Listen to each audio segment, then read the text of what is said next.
Isa rin ba kayo sa problema tungkol sa mga tick and flea ngayong season na to? Masyado nakaka-stress na. Nai-stress na rin sila dahil kamot ng kamot, kung saan nagkakasugod na rin sila. So, meron ako nakita. Buti na nakita ko itong casual pet na nilalagay lang niya sa batok nila. Dinadrop lang siya. Yan. Dahil sa 4 months to 5 months pa lang sila, tag-half lang sila sa isang tube. Tapos mga kinabukasan din. Yan. Medyo nawala-wala na rin.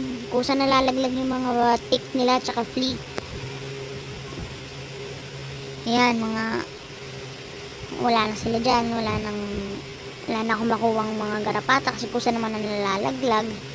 So, sa casual pet dahil na kita ko to sa store